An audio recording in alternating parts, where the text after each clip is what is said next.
Okay, welcome to another stage analysis video. I'm going to do a different type of video for this midweek video than I normally do. So away from the normal market update and stuff, and just want to talk about some of the new features that have been adding to the stage analysis website. So still in their infancy at the moment. I've got lots and lots of new features coming, but still working with a developer to get the data into the site on a regular basis. So we've got the Nasdaq 100 data now coming in daily. So if you come up here to the menu, I've just added a quick Nasdaq 100 tab here, which will change to stock market in the future here. But if you click on that, you can see we get taken to a list which has got the Nasdaq 100 stocks. And within that, we've got it shows the SATA score column here. It shows the change by score, so you can switch between these. It shows the relative strength using the Mansfield relative strength here. I've changed the name of this to just relative strength. So as people not 100% sure what Mansfield RS means, particularly when they're new to the site. So it uses the Mansfield relative strength score, and this will change how I show this in time. I was talked about previously on a video that I'm going to change the figures to be relative to the other stocks soon. So we'll go from a scale to 0 to 100, probably like you see on stock charts and other popular sites. So once the stocks are relative to each other, at the moment it's just the pure Mansfield relative strength score. So for example, 70.35 is the strongest on here at the moment with Nvidia, but there might be stocks that are stronger than that. So in order to see that in context compared to the rest of the market, we'll be changing that soon. But you can also do the change by relative strength score here as well. So you can see PDD has had the biggest RS change this week, and then if you go to SATA change here, you can see PayPal has had the biggest SATA change currently this week, +5. So if we go into the individual stocks, so you can see here if you hover over the ticker, it highlights the link, and if you hover over the name, it also does. I'm going to be doing the sectors and the groups as well in the coming days. But if we click into PayPal, for example, here, it takes you to the stock page.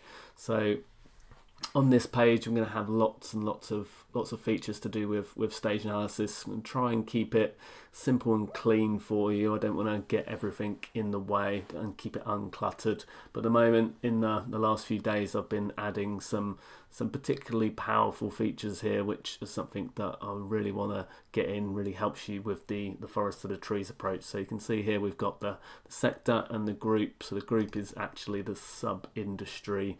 So I might have to change that naming on that to not confuse people. But we're using the GICS groups, industry groups, and sub-industries and groups. So the group on the GIS is actually a much bigger class. I think there's only 25 of those, but I think there's 164 of the sub-industries. So this is actually the sub-industries that we're using. So I may update that. But basically, when you click on this, you can see when you hover over it, you get a slide out panel from the left. So at the moment in this, because we've only got the Nasdaq 100 data, so all of the stocks from the transaction and payment processing services, PayPal is the only one.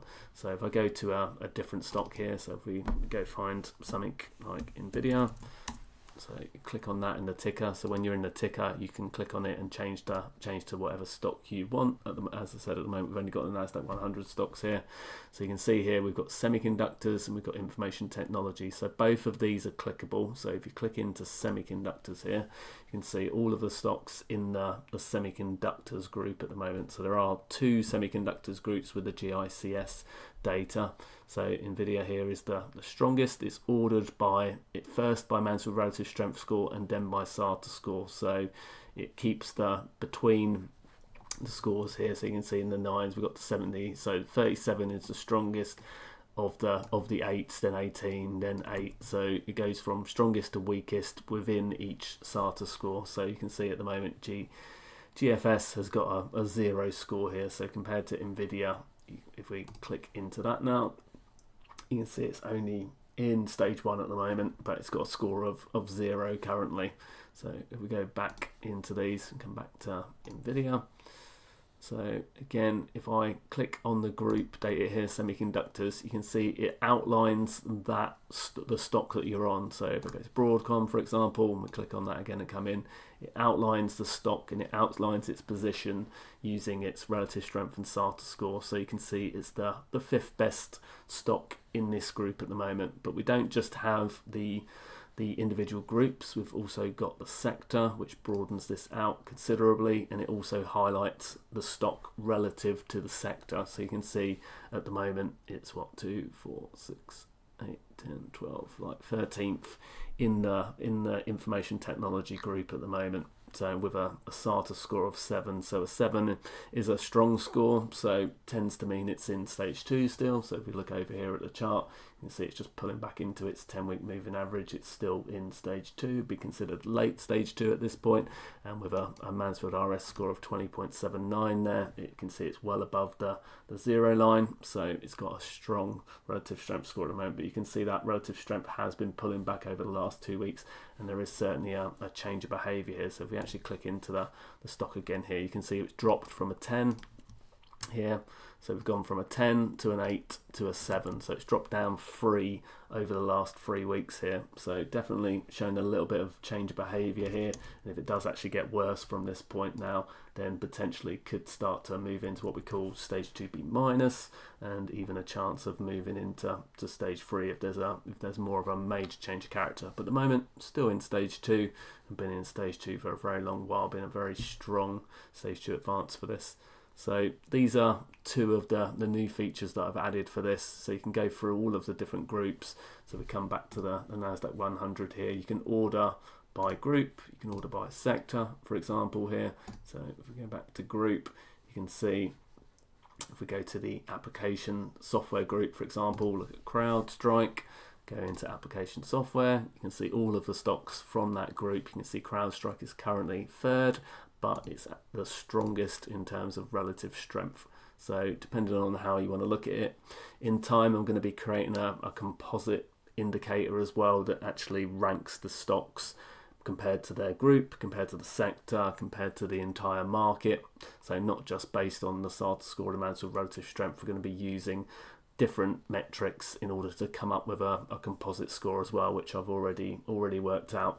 So basically it's gonna make it a lot easier to obviously compare stocks to each other, basically, is the idea. So hopefully these quick little features here add something to your analysis, and certainly the whole reason I'm building these is for myself so I can use them in my own trading, but I'm trying to keep it all in the stage analysis process, trying to make the forest to the trees approach become a reality in an automated way, as it's something I've had to do manually for all of the years that I've been doing the method. So having all of this on the website will make the forest to the trees approach a much more automated thing, and we'll be able to quickly analyze stocks versus each other and the market and their group, and look for new group themes. And once the screener becomes active as well, we'll be able to search the broader market much quicker for all of these kind of changes.